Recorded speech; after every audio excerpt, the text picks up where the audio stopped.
Hey there, it's Mitzi. Welcome to my channel. Today I'm sharing another book haul. Now I didn't think I would share one this soon, but I wanted to go ahead and share this so I can get these on my shelf, which by the way is becoming very disorganized.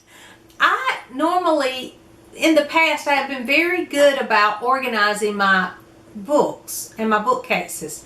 But since starting book 2, I'm having trouble with it because you know, I come on here every week and I share books and I throw them onto my bookshelf and then I get some more books out, and now it has just become, and I mean it's not like they're all over the place, but I like a good system. And so if you have a great system for organizing your books, I did have a system until I started this BookTube channel, and now it's just all over the place. And so I'm trying to figure out, because when I have like a book haul, I don't want to put those on my shelf yet because I want to talk about them before I do. So anyway, if you have tips and tricks, or if you've watched a booktuber that is super organized, let me know, because I love anything about organization and all those things. Okay, that's beside the point.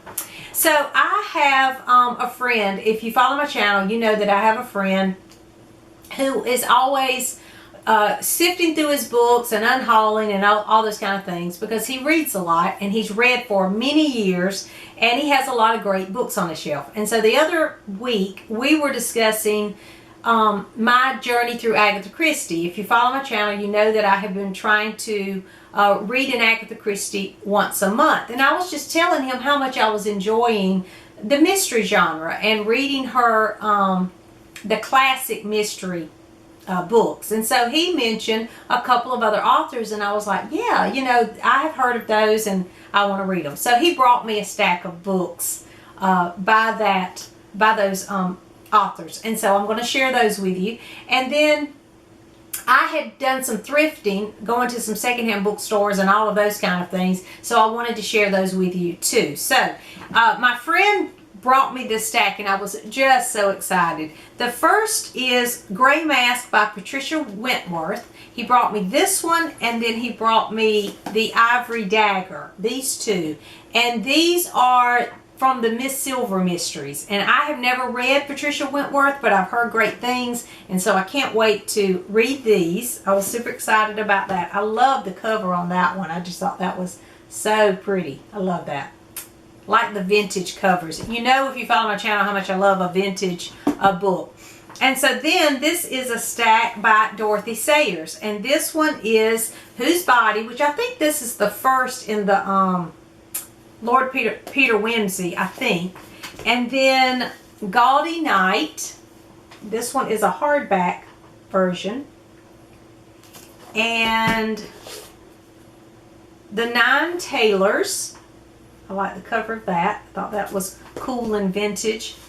Murder Must Advertise. This doesn't have the cover, but it's a hardback.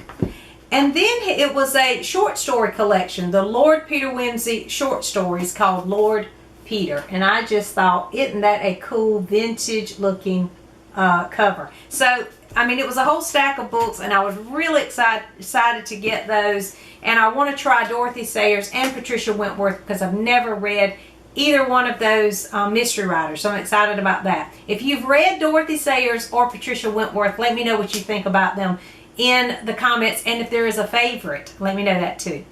So he gave me those, and I was excited about it. And then I found this that I have actually been looking for these books for a while.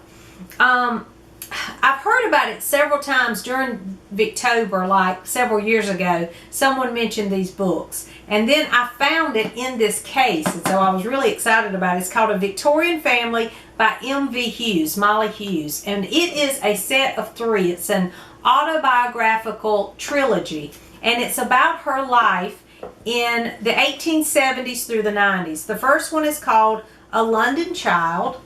That's the first one. And then A London Girl of the that was the 1870s. I didn't say that. And then A London Girl of the 1880s.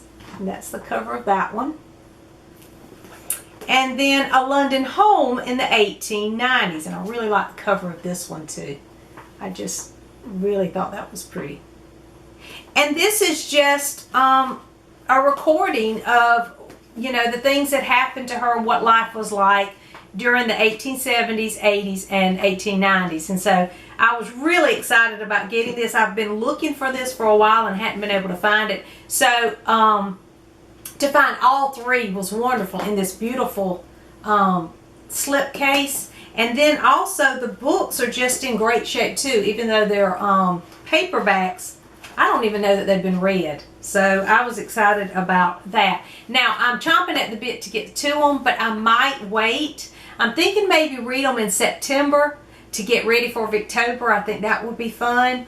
Or started reading them in November for Nonfiction November after Victober. So I'm not sure. Usually during Nonfiction November, I do try to read something Victorian because I'm still in the Victober mood usually in November.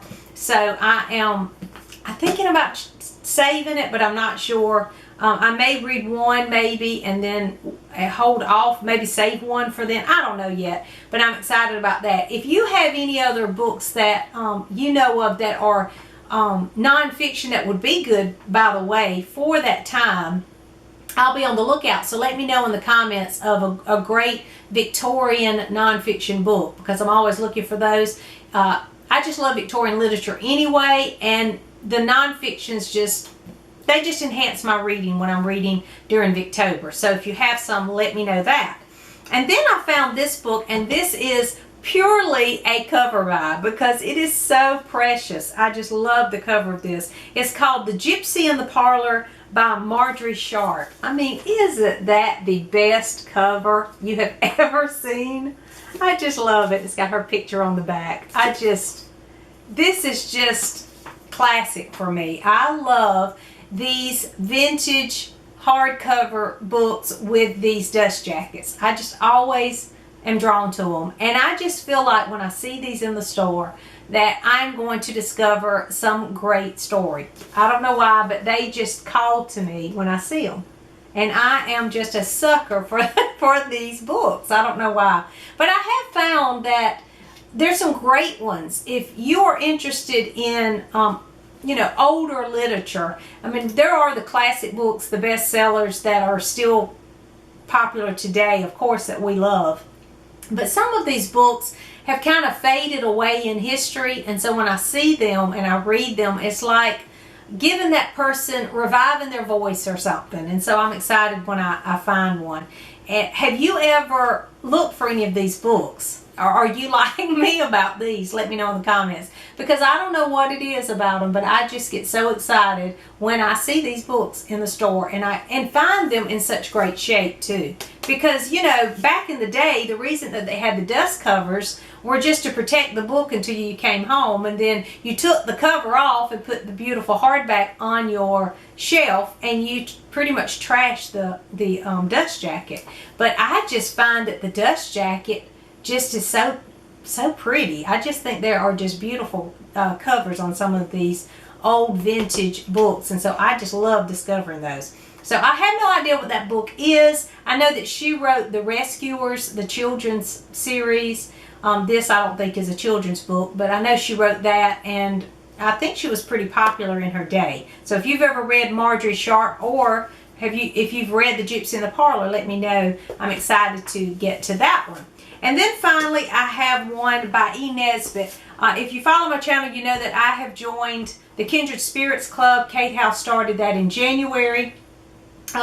If you would like to know about that, I'll leave a link to Kate's video in the description box, because you may want to join us. But she has some things planned for us throughout the year, and one of the things we're going to do is read The Railway Children by Nesbit. So I kind of got Nesbit on the brain right now, so when I saw this I had to pick it up. But this is The Enchanted Castle, and it looks brand new. It's just, again, that beautiful dust jacket. It just drew me right in. This one also has beautiful end papers too. I like the end papers on this one. I thought that was really pretty.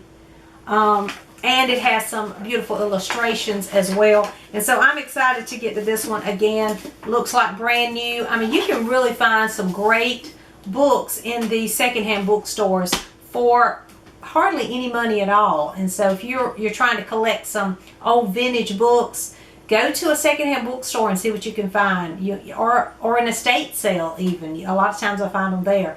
And you might find your next great book that maybe a book from your childhood that you find. That's always wonderful too. So those are some books that I have picked up or been given over the past couple of weeks that I wanted to share with you. Have you bought any books lately? Let me know in the comments. And also, have you ever found a great vintage book that you just picked up on a whim at a store and then found that it was a great story? Let me know that in the comments as well. Thanks for watching. Please like and subscribe, and I'll see you soon.